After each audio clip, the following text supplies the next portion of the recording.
E aí galera, tudo bem? Hoje a gente vai falar um pouquinho sobre transferência de massa.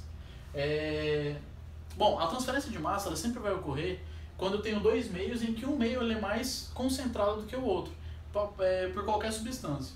A gente aqui vai falar, a maioria das vezes, sobre fluidos, mas essa transferência ela pode acontecer tanto por difusão quanto por convecção. Qual que é a diferença desses dois? Bom, na difusão, a gente fala que o fluido está sempre em repouso, ele está paradinho ali. E na convecção, o fluido ele vai estar mais em movimento. Então a gente pode ver que, por exemplo, quando você vai fazer preparação de chás, a gente vai falar sobre difusão. E quando a gente estiver falando sobre, por exemplo, corrente sanguínea, a gente vai falar mais por convecção. Bom, na difusão, os dois processos são lentos.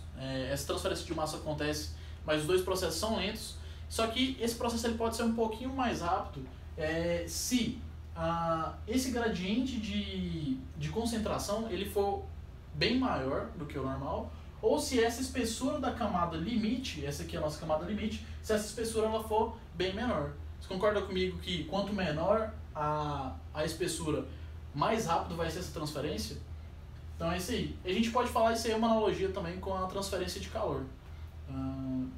Bom, teve um cara que apresentou essa fórmula aqui pra gente, que é a primeira lei de Fick.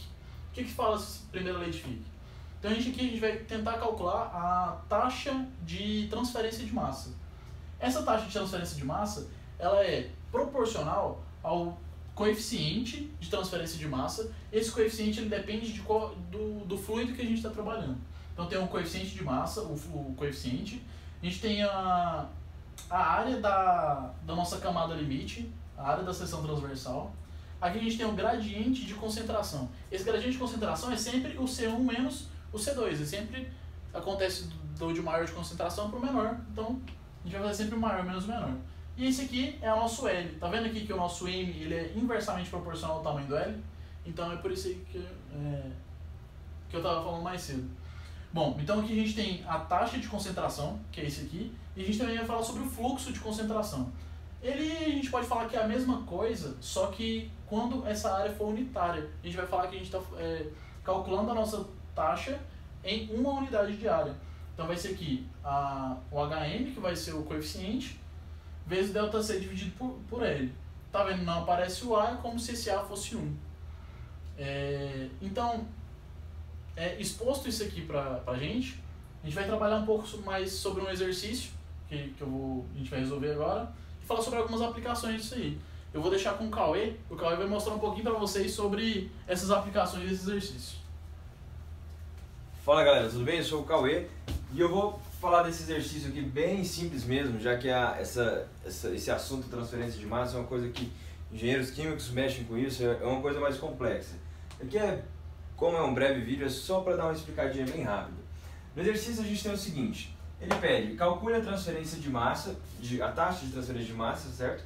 Em um sistema que apresente a concentração 1 sendo o dobro da C2, ou seja, C1 igual a C2 sobre 2. E que a gente tem uma relação que ficou meio apagadinho aqui, mas é o comprimento, a espessura, que o Joey falou mais cedo, sobre a área igual a 0,25 por metro. Beleza? Bom, primeiro vamos organizar o que a gente tem aqui para ficar mais tranquilo. Lembrando lá da matemática básica, a gente tem que C2 é igual a 2C1. Isso aqui só para facilitar cálculo. Você resolve da forma que quiser. E aqui, reparando na fórmula que o Joey apresentou para vocês mais cedo, a gente tem aqui o A dividido por L, certo? Já que está tudo multiplicando aqui, eu tenho o A dividido por L. Por isso, eu vou inverter essa fração aqui, para que a gente já aplique direto na fórmula. Ou seja, eu tenho que A sobre L vai ser igual a 1 sobre 0,25, certo? Isso aqui é igual a 4 metros. Beleza? Matemáticazinha tranquilinha pra gente. Agora eu já consigo calcular esse M, né? A taxa de transferência de massa. Vamos lá. Então, M é igual ao coeficiente, que depende de cada fluido, como disse o Joey, vezes área sobre L. Eu já vou colocar área sobre L aqui para a gente poder ver que vai ser esse 4 que a gente calculou mais cedo, dado do exercício, do enunciado. Vezes a variação de concentração. Como o Joey explicou para vocês, sempre o maior menos o menor. Então a gente tem, como o C2 é o dobro do C1, eu tenho C2 menos C1. Beleza?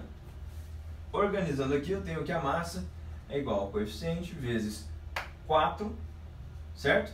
Vezes C2 menos C1. Lembrando que C2 são 2C1. Então, 2C1 menos C1. Beleza? Aplicando a matemáticazinha na fórmula, a gente tem que 4HM vezes C1. Beleza ou não? Ok, então eu tenho isso aqui para quando a gente tem esses casos, certo? Outra forma de escrever isso aqui seria escrever que a concentração é igual a 4HM vezes C2 sobre 2. Ou que M é igual a 2HMC2. Para que eu fiz isso? À toa? Não, mas eu fiz isso só para mostrar que vai ficar dependendo, a taxa de transferência vai sempre depender do coeficiente, que depende de cada material, uma constante, e das concentrações que a gente tem nos meios. Beleza? Bem tranquilinho isso aqui, galera. Algumas aplicações aqui que ocorre a transferência de massa, lá na biologia, que é a bomba de sódio e potássio, certo? Que a gente tem uma concentração extracelular altíssima de sódio e intracelular alta de potássio. Com isso, o sódio sai de extra para intra e o potássio o caminho contrário, equilibrando então a concentração dessas duas substâncias no sangue. Não no sangue, na célula, perdão, pessoal da biologia.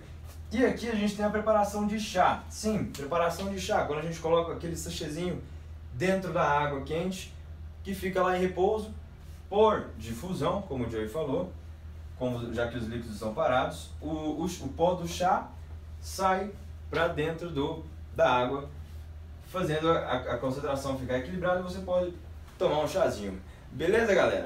Bom, aqui foi uma aula bem rapidinha para explicar a transferência de massa. Eu e o Joey queremos agradecer a sua visualização e até a próxima, galera!